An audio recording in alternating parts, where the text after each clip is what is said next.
My fellow Americans. Take the red pill. We're at war with the most dangerous enemy that has ever faced mankind in his long climb from the swamp to the stars. The disastrous rise of misplaced power exists.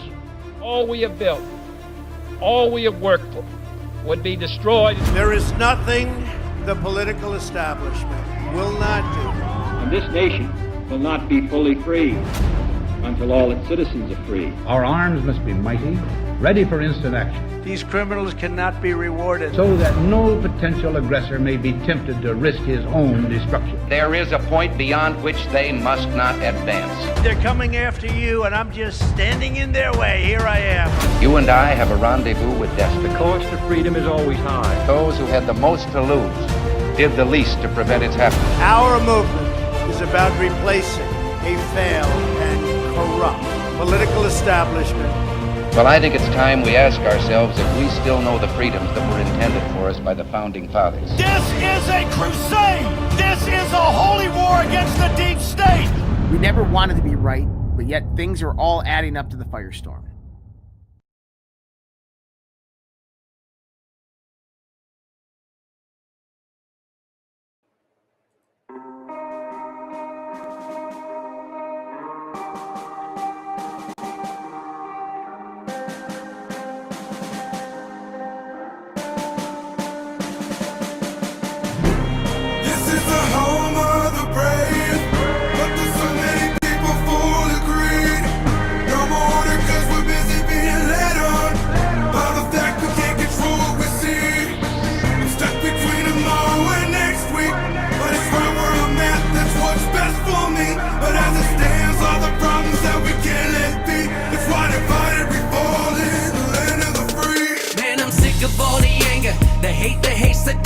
The things we seem to think we think are really not that major. There's problems in the world that we don't hardly understand. Yeah, we bitch about them, talking about we got the massive plan. Man, the problem is we don't really even love each other. When we see a brother, we just really tolerate each other. It's a cold world. It's time to face the facts. If we don't step up and make a stand, we gon' stay on our ass. Man, I can't turn on the news without a poisonous agenda. I don't trust the politicians much as I don't trust the system. Man, I used to think that country meant that united we stand. Now we drop and stomp a flag as if it's only just a brand. I ain't cool with that. You cool with that? Then we ain't the same, and that's fact. I'm a patriot and I'm proud as hell. I'm a country boy and I know it well. Round here we grind our ass off. We say shit with our mask off. If it don't sound right, then we're down to fight, 'cause we ain't never been one to be passed off. This is the home of the brave, but there's so many people fully agreed. No more order 'cause we're busy being led on by the fact we can't control what we see. I'm stuck between tomorrow and next week, but it's right where I'm at, that's what's best for me. But as it stands, all the problems that we can't let be, it's why divided we fall in the land of the free. I've rode bikes, I got scars, I've had fights, I've seen stars, I've got up, I've got down, I'm living my best life. I've seen the world crumble at the hands of a few. A whole lot of problems from my point of view. I'm trying to think positive, living my life, but the world keeps on promising struggle and strife. I'm lost in my hope and I'm broken inside, but this song is my freedom and battling cry. This is the home of the brave, but there's so many people fully agreed. No more order 'cause we're busy being led on by the fact we can't control what we see. I'm stuck between tomorrow and next week, but it's right where I'm at, that's what's best for me. But as it stands, all the problems that we can't let be, it's why divided we fall in the land of the free.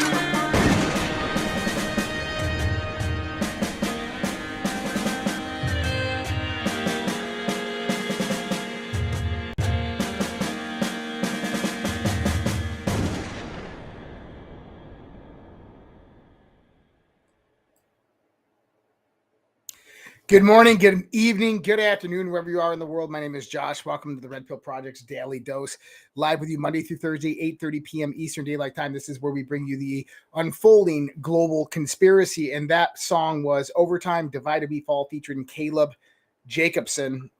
And you can find that on YouTube by going over to YouTube, typing in Overtime, Divided We Fall. And if anybody needs that link, I'll go ahead and get it out there. But absolutely great song, and it's right.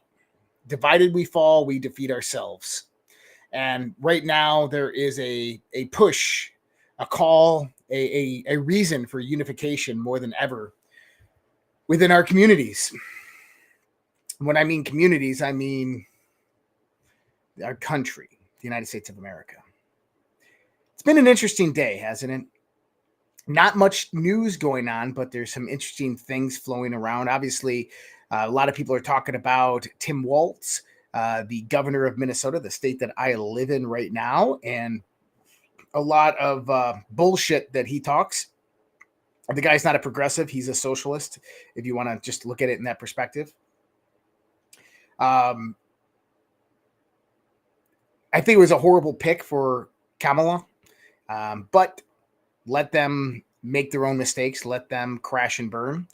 The Democrats are rallying behind Kamala right now, but I don't think that that's going to last very long. We have the DNC Democratic National Convention, which they say she's already clinched, coming up in the next week or so, and I think we could see some fireworks happen in and around that time, even potentially before the election, and then in January. And we're going to talk about a lot of that tonight. What's going to happen over the next August, September, October, November, December, and January, the next 6 months.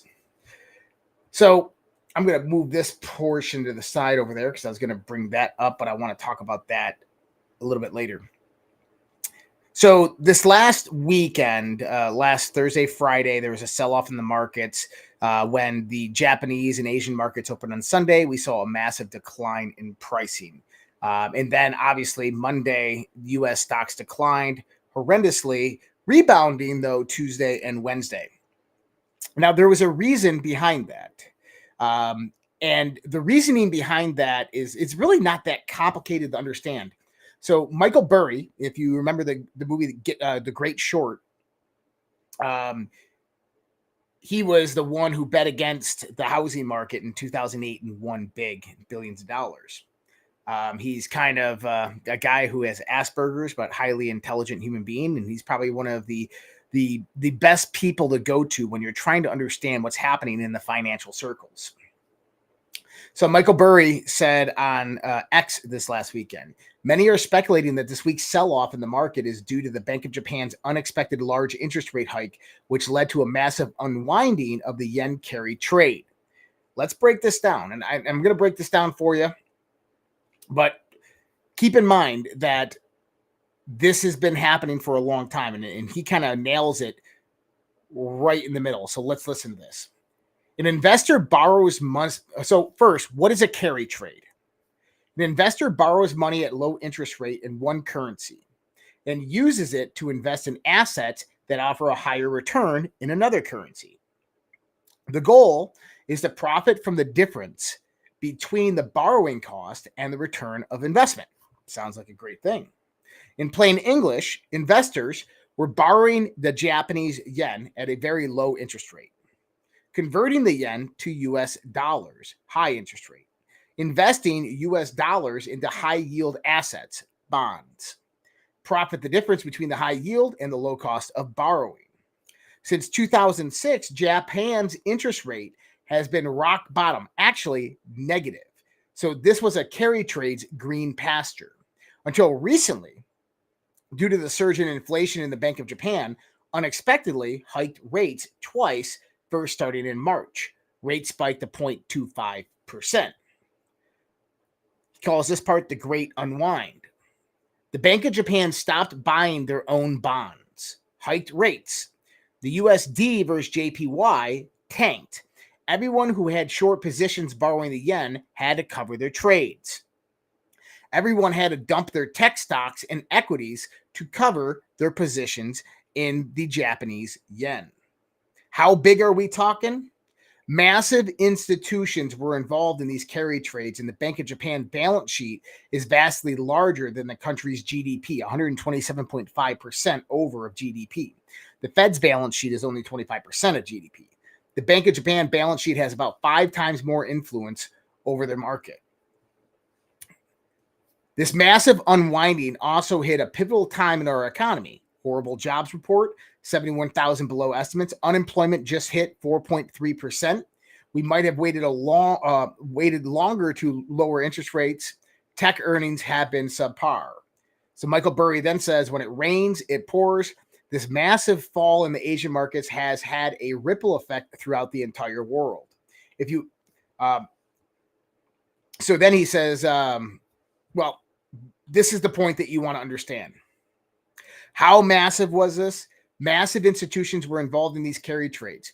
They had to sell off their tech stocks and so forth. So to kind of give you an idea, inflation is so high here in the United States of America that using the dollars to go out there and purchase anything becomes expensive.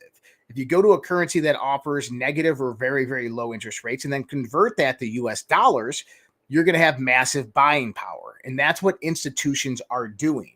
And they're utilizing that to stimulate the stock market at the same time.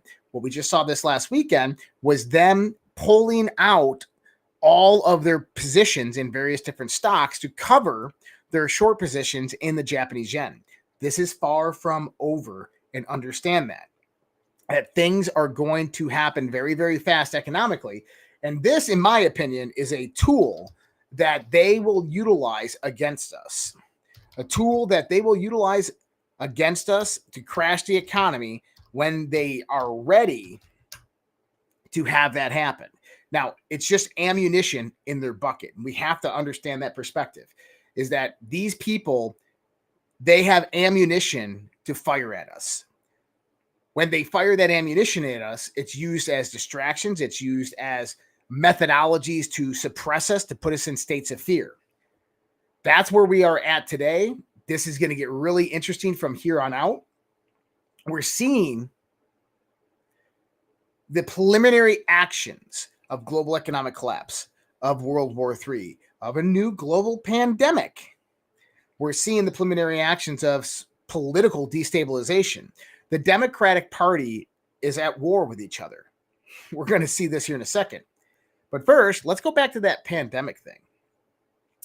The World Health Organization today called an emergency meeting on monkeypox spreading. Monkeypox is back after all this time. They're going to monkeypox back. It's not going to be monkeypox. It's going to be monkeypox, bird flu. It's going to be a plethora of other diseases and illnesses, many that can be mosquito borne. Just another aspect of fear that they're going to utilize to try to suppress us, to try to take us out. Now, I had Kurt and Kristen on the other day. They were talking about Pet Club 247. I know it's got the name pet in there, but the products are for you as well. With the fear of another pandemic, with the fear of all the illnesses, the immunosuppressed people all around the world, one thing that we have to do is we have to keep our immune system strong and healthy. And we have to be able to modulate it against certain illnesses and diseases. This is one thing that the Coriolis versicolor mushrooms that are extracted by Pet Club do specifically. And they're not only for you, but they're also for your dog. And I wanted to pull up a testimony about this couple's pet, because I think it's important to see not only the testimonies of what it can do for you yourself, but also for our pets. And so I'm going to go ahead and pull this up here. And if you got sick pets or anything like that, something similar, check them out. Here we go. Listen to this. I'm Gail. This is my husband, Kirk, and we are Zenta's parents. She's 16 years old, and 2 years ago, we got a diagnosis for Zenta as her podpads were peeling off, that she has an autoimmune disease. The vet said just make her comfortable until her organs give out in a few months, or we can just go ahead and relieve her of her miseries now. And so we just didn't feel like it was time. So we posted on social media. We were very sad, of course. A great friend came by and said, look, I think that this might be helpful for Zenta. We said, Coriolis versa, what? We started giving them to Zenta, just these little biscuits, and thinking, okay, we can't hurt, right? And at least she'll be treated well. Well, little did we know, 4 days later, Zenta's jumping on the couch. So we started really taking note, and within a week, we were already backing down on her medications, and here we are today. Zenta is completely medicine free. 2 years later, she just went on a desert hike with us yesterday for 5 miles and did absolutely amazing. So we're so grateful to Pet Club 24/7 for giving her absolute quality of life over these last 2 years. It's been amazing, and we can't wait to see what's in store for us in the future. Yep. So there you heard it. It's not only just for you, but it's also for your pets. I threw some links out there. If you guys want to help support the show, but also get healthy, get your immune system strengthened and strong, please check them out. The easiest link is redpills.tv/mushroom. And the other links are there in the chat, so you can check them out. But the threat of a real pandemic hitting this planet, I would say, is very rare. Now, a manufactured pandemic, a plandemic, I think that is very, very probable, especially with everything that is coming. The shit is about to truly hit the proverbial fan. With that being said, we have to gauge what potentially could happen if we don't win the battles that are before us in the next 6 months. Not necessarily you and I, but what happens if the elections are canceled?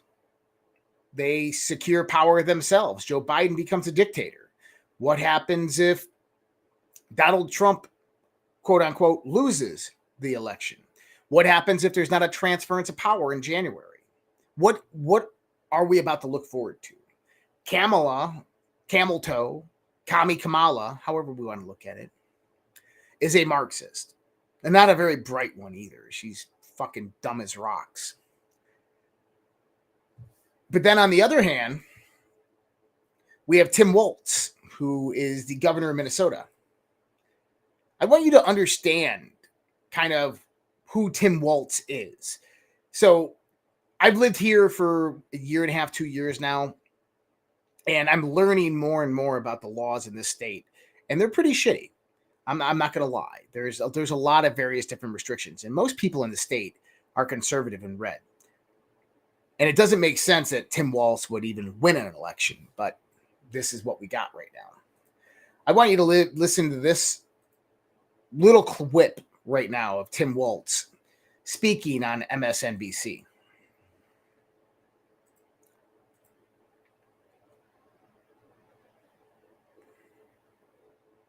I think we need to push back on this. There's no guarantee to free speech on misinformation or hate speech, and especially around our democracy. There is no guarantee of free speech. It doesn't matter what it surrounds, whether they want to call it hate speech or disinformation. Who determines if it's hate speech or disinformation? That's a completely different question in itself. He doesn't believe in the First Amendment. He doesn't believe in free speech. This man is a fucking lying tyrant. If he doesn't believe in the First Amendment, do you honestly think he believes in the Second? Here's another one. Another video of Tim Walz that is important to listen to and understand. Because there's a possibility, a chance that this guy could be your next vice president or even president. Listen to this. But we can get out there, reach out, make the case. And for one thing, don't ever shy away from our progressive values. One person's socialism is another person's neighborliness. One person's socialism is another person's neighborliness. You got that right. Tim Walz is a radical socialist. Not only is he a radical socialist, his wife is also a radical socialist. This is Tim Walz's wife talking about the riots that occurred in Minnesota. I want you to listen carefully to what she says here. I would say those first days, when there were riots, I could smell the burning tires. And that was a very real thing. And I kept the windows open for as long as I could because I felt like that was such a touchstone of what was happening. She kept the windows open when tires were burning because it was such a touchstone of what was happening. In other words, She wasn't afraid of the riots. She was happy. She was looking at the riots as a celebratory revolution that needs to happen. If people don't remember, the riots in Minnesota were atrociously bad, were massive, billions of dollars was done to the state of Minnesota and the city of Minneapolis. Tim Walz claims that he served 24 years in the U.S. Army National Guard. He wears a U.S. Army Ranger hat the most of the time when he's campaigning or out in the field. The Minnesota National Guard leaders have exposed Tim Walz for stolen valor, lying about his rank, and quitting when his unit was deployed to Iraq.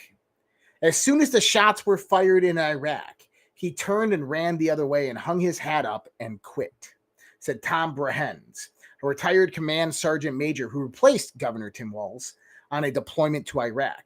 When he was a congressman, he bragged that he was a retired command sergeant major. I'm the highest ranking person ever in the House. And, all this lie that he was telling the state of Minnesota came out after 2018. After this was exposed, he said, well, he can say that he served as command sergeant major, but he can't say he's retired one because he's not. Just tooting his own horn, hanging on the cocktails of people that actually are command sergeant majors who went through all the process and put in the time. It's stolen valor. It really is. If he went to Iraq, he'd still be hiding under his desk over there because that's just how the cowardice that he saw was portrayed. So didn't retire, was never the command sergeant major, maybe had the rank of an E8, E9, and was demoted when he left Iraq. This guy's a piece of shit. And what's going to happen here? He has the potential to get his hands in the White House. Now, is that going to happen? I don't think so. I really don't think so. There's a few things that are happening here. Number one, Donald Trump put this out on Truth Social yesterday. What are the chances that crooked Joe Biden, the worst president in the history of the United States, whose presidency was unconstitutionally stolen from him by Kamala, Barack Hussein Obama, crazy Nancy Pelosi, shifty Adam Schiff, crying Chuck Schumer, and others on the lunatic left, crashes the Democrat National Convention and tries to take back the nomination, beginning with challenging me to another debate. He feels that he made a historically tragic mistake by handing over the U.S. presidency, a coup, to the people of the world he most hates, and he wants it back now. Interesting prediction there by Donald Trump, almost like it potentially is planned. Remember I told you that deals were made, that Jill had a choice to call Barack Obama and make a deal or call Donald Trump and make a deal. The letter on January 20th, 2020, that was left on Joe Biden's Resolute desk when Donald Trump left the White House. It was a very generous letter. What was the letter said? I speculated this back in 2020. Joe, when they try to 25th Amendment you, give me a call. We'll make a deal. And I think that did happen. That's why Joe Biden endorsed Kamala. Kamala was not supposed to be the candidate. It was supposed to be an open convention. Potentially still will be. And now Trump's saying, what if Joe Biden shows up and takes the candidacy back? Could that be a move that Donald Trump tries to do? Create civil war within the Democratic Party? Because that would topple the Democratic Party, because there's a lot of people in the Democrats who do not like Kamala. There's a lot of people who aren't privy of Tim Walz. Well, what did Joe Biden say? This is a really interesting video right here, 35 seconds, but it's probably the most important 35 seconds you're going to listen to today. And when he says this, he's not just saying it about Trump. Listen to this. Are you confident that there will be a peaceful transfer of power in January 2025? If Trump wins, no, I'm not confident at all. I mean, if Trump loses, I'm not confident at all. He means what he says. We don't take him seriously. He means it. All the stuff about if we lose, there'll be a bloodbath. It's have to be a stolen election. Look what they're trying to do now in the local election districts where people count the votes. They're putting people in place in states that they're going to count the votes, right? Are you confident? Are you confident that there will be a peaceful transfer of power in January 2025? If Trump wins, no, I'm not confident at all. I mean, if Trump loses, I'm not confident at all. So, did you hear that? If Trump wins, I'm not confident at all. I mean, if Trump loses, I'm not confident at all. What does he mean if Trump loses? Does he mean that if Kamala wins, that he's going to not do a transference of power? He has that right.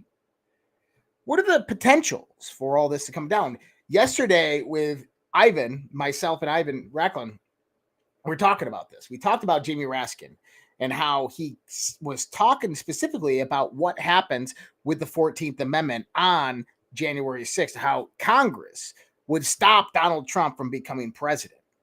Now, there's various ways that they can do this. They can blame election fraud on Donald Trump, but they have to win the House of Representatives in order for any of this to happen. Or they can do the 14th Amendment, Section 3. They have to win the House of Representatives in order for that to happen. How are they going to win the House? If Donald Trump is a shoo-in for presidency, how are they going to win the House? I've talked about it over and over and over and over again. 16 Rhino Republicans took DNC PAC money. None of them are going for re-election this year. If they win 50% of those House seats, they will win the House. And they will stop Trump on January 6, 2025. And Nate just said it right there. War. I want to read something for you. Maybe you'll recognize the words, but this is something that's not talked about. Whenever a politician says democracy, just slap them. Slap them and say democracy appears nowhere in the United States Constitution. Stop that. In the Declaration of Independence, which is one of the legal foundational documents of this country, there is established not 3, but 4 primary rights to human beings. See if you can hear the 4th right, because everybody misses it. We always think life, liberty, and the pursuit of happiness, but everybody forgets the 4th right. We hold these truths to be self-evident, that all men are created equal, that they are endowed by their creator with certain unalienable rights, that among these are life, liberty, and the pursuit of happiness, that to secure these rights, governments are instituted among men, deriving their just powers from the consent of the governed, that whenever any form of government becomes destructive to those ends, it is the right of the people to alter or abolish it and institute a new government, laying its foundation on such principles and organizing its powers in such form as to them shall seem most likely to affect their safety and happiness. 4 rights established within the Declaration of Independence. Your right to abolish and institute a new government. I don't mean to be that person, but I'm telling you right now, our country cannot survive another 4 years. How about this? Our republic cannot survive another 4 years of Joe Biden, of Kamala, of Barack Obama, master puppet.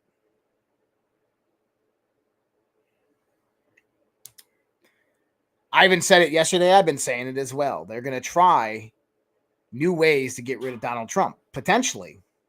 Even severe ones, massive ones. Pakistani national with ties to Iran, charged in connection to a foiled assassination plot to potentially assassinate Donald Trump. I love how they're throwing the Iran part out there. Oh, he's got ties to Iran. Oh, the shooter in Pennsylvania has got ties to Iran. Of course they do. Because Iran just wants Donald Trump dead. Yeah, that's right. Guys, they're going to try to steal this election. They're going to attempt to take out Donald Trump again. Yeah, there's a big crowd in Wisconsin for Kamala and Waltz. You want to know why that big crowd was there? Look at all the buses that bus them in. Look at George Soros' spending bill. We have to understand that this is the biggest election in the history of this country. On January 20th, 2025, we are either going to be Patriots United in a new accord, common accord, getting our country back and reestablishing the doctrine of freedom, or we are going to be Patriots United in a new type of revolution to understand what's happening to our republic.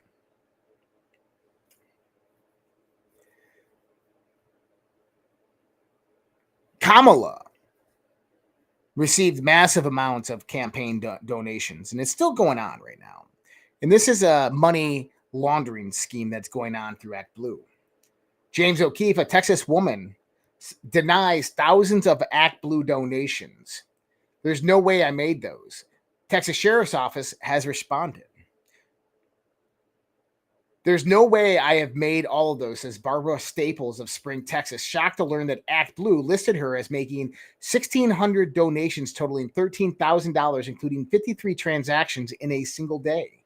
Gerda Henderson faced similar issues with $33,000 in unauthorized donations over 484 days. Despite only approving a few dollars, she had to close her credit card due to fraudulent charges, stating that she stopped it all and canceled all out. Unlike most other fundraising platforms, Act Blue does not require a CVV number on transactions. When asked if she approved of all the transactions, she replied, no. OMG contacted the Montgomery County Sheriff's Office for comment on whether they were conducting a criminal investigation. In response, they issued a statement saying it appears that both the donors made voluntary contributions through Act Blue. One donor was reimbursed after contesting some of the charges, while the other cannot recall whether all or only some of the donations were authorized. The Texas Office of Attorney General's Act Blue investigation has been stalled since January by First Assistant Brent Webster, stating Attorney General Ken Paxton isn't fully aware of the investigation, as Webster has been withholding information and updates, adding, we've been told Webster is withholding this information from AG Pax to seek favor with the firm Singer works for as a sort of insurance policy for his next job when he leaves the Texas OAG. Not only that, is we find that former Project Veritas OMG went door to door to people who donated $50,000, $100,000, $250,000 to Act Blue, finding out that they did not. So not only is Act Blue engaging in fraudulent transactions on credit cards, but it also appears that they are spoofing, stealing people's identities and making transactions through billionaires' donations directly into political campaigns, which is a egregious violation of campaign finance laws, as well as the money transferred over from Joe Biden's account directly into Kamala's is a violation.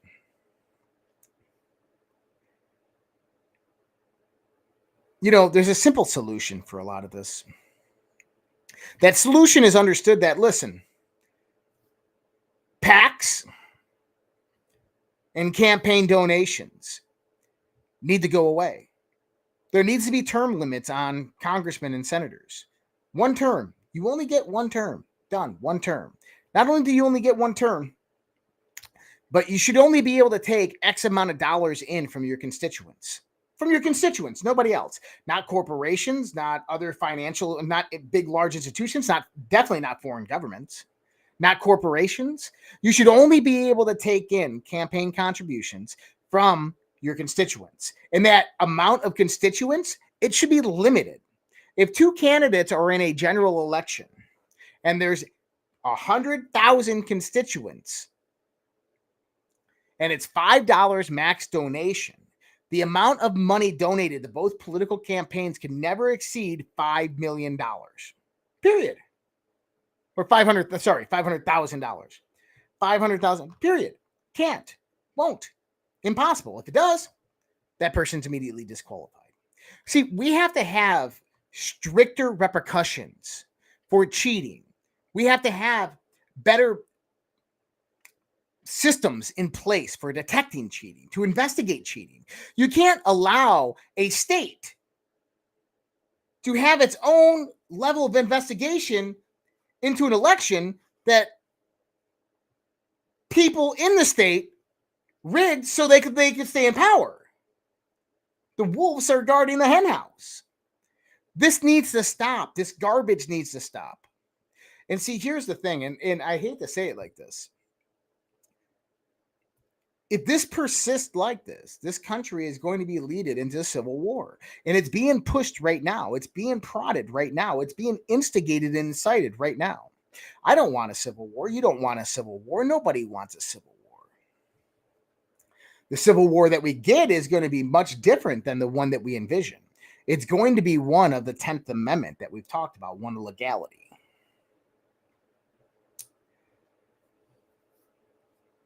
There's a civil war going on right now in the Democratic Party. Cory Bush, one of the top, what do they call the lead five or whatever they are in the Democratic Party, lost her primary. I don't know what happened there, but she lost her primary.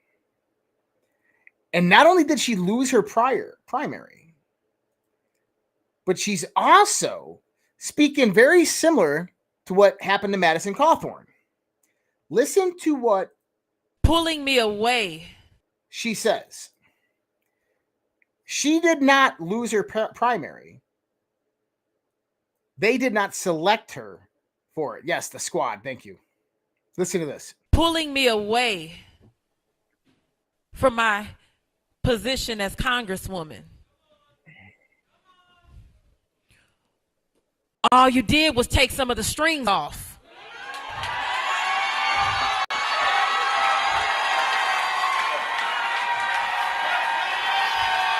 Let's be clear.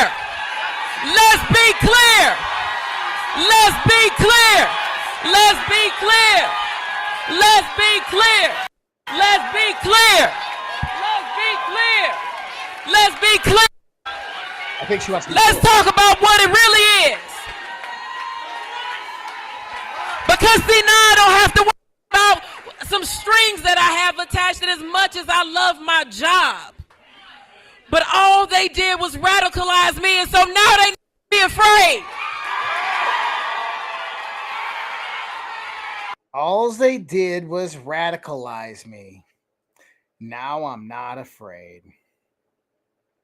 The Democratic Party is melting down to the point where they have created and started a civil war within their own political system. What they claimed was going to happen to Republicans, what almost did happen to Republicans before Trump's DeSantis move, is now happening to the Democratic Party. They are so out of touch with their constituents, with their voters. They are alienating the people that once were just liberals. We see this all over the place. It has now truly become the Democratic Socialist Party. And they are at war with anybody who is not on board with them. And they are radicalizing everybody from the inside out. We have to stop this mess before it ever takes a foothold in the United States of America. Our children have been indoctrinated to a large degree. This last generation has been indoctrinated to a large degree. They are going to keep on coming after Donald Trump through and through. Whether it's an attempted assassination attempt, whether it's a stolen House of Representatives, a stolen presidential election, or whether it's a coup that they form on January 6th, or just not transferring the power on January 20th. We can see absolutely that they will scorch this earth before they ever give up power to Donald Trump. Now, what's happening on that side of the house? Iran has not struck Israel yet. U.S. intelligence keeps on coming out and saying, oh, it's going to happen tonight. Oh, it's going to happen tomorrow. Oh, it's going to happen Wednesday. The one thing Iran has is patience. They're not going to tell you when it's going to come. They're not going to notify the world of when it's going to come. It'll come when it comes. Russia has urged Iran to not retaliate against Israel. Israel, talking with the U.S. Department of Defense, has wanted to do preemptive strikes on Iran in anticipation of the retaliation. So Israel takes out two people that are closely related to Iran, one in Iran. Iran vows that they're going to have revenge on Israel. And Israel's like, well, why don't we just bomb Iran first so they don't bomb us? These two countries want war, and that's all they want. And now you have Khamenei in Iran who will stop at nothing to destroy Israel. And you have a radical coalition in Israel that'll do nothing to stop Iran. We will see destabilization in the Middle East prior to the elections, probably in the next week or so. How bad is it going to get? I really don't know. Is it going to be 1-2 missiles and that's the show and that's over? Or is it going to be full-out war? I have a feeling we're headed to full-out war. The reason I say that is because the people behind Joe Biden are China, and we have to understand that. The Bidens don't want to lose power, and those associated with them don't want to lose power. China has a lot to lose on this election that's coming up. Russia has a lot to lose on this election that's coming up. Donald Trump has a lot to lose on this election that's coming up. The Democrats have everything to lose on this election that's coming up. My analysis, this month is just beginning and it's already off the hook. We're going to see coups, treason, assassination attempts all coming forth in the next few weeks, next few months. The Democratic Party is on absolute meltdown. There is panic within the deep state, within DC.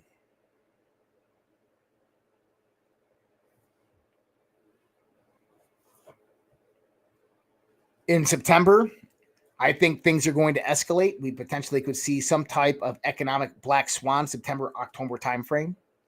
I think the onset of global war will most likely heighten and ramp up within September, October timeframe. I believe October, there will be something known as an October surprise, whether that's financial and economic or whether that is military or something completely different. I don't know. But I believe that in and around this time, end of August, September, and October, we will see a data dump, a drip flood of information. That information that I believe is going to come out, things that Ivan and I were talking about yesterday, particularly the Crossfire Hurricane Binder, that is going to come out closer and closer towards November, preferably late October. October 15th to October 31st is when this stuff will come out due to the cycles of how it stays in the mainstream media and stays in popularity. I think that Donald Trump has already released a lot of those documents to reporters and journalists, and that their stories are all ready to run. They're just waiting for the right timing.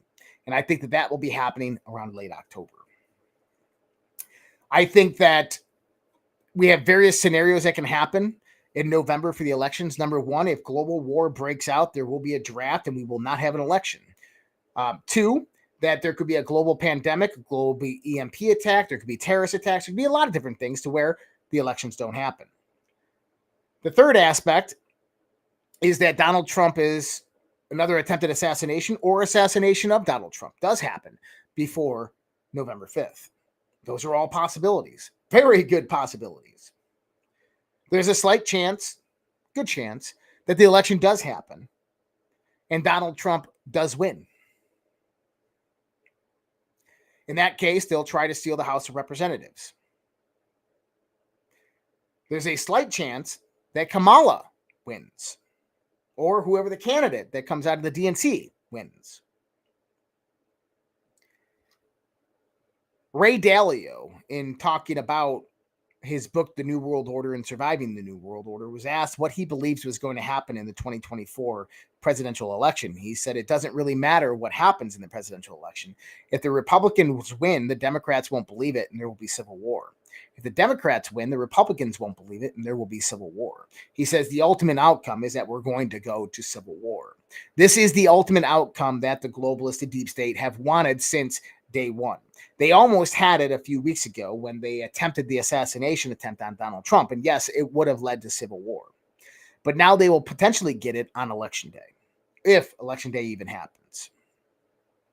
It's all about global chaos. It's all about the firestorm. They have to completely collapse the existing systems in order to install the new systems. But to install the new systems, they have to have the people in a state of perpetual fear, in a state of perpetual wanting their government to assist them, wanting their government to help them. So they want you sick, they want you hungry, they want you helpless, they want you homeless, they want you poor and defenseless. They want you in that situation because then it becomes 1,000 times easier to implement their new world order, their new world government. And that's where we're headed right now. That is what they are trying to install. And there is one campaign, one man standing in the way of all of that and the rise of popularity, and that is Donald Trump. But then on the other side of the house, there's 100 million American patriots armed to the teeth standing in the way of that. And they have to do something about all of that. And the one thing that they can do about all of that is send us all to war involuntarily, or destroy everybody through a pandemic. Those are very, very plausible scenarios that we could see unravel in the next 6 months.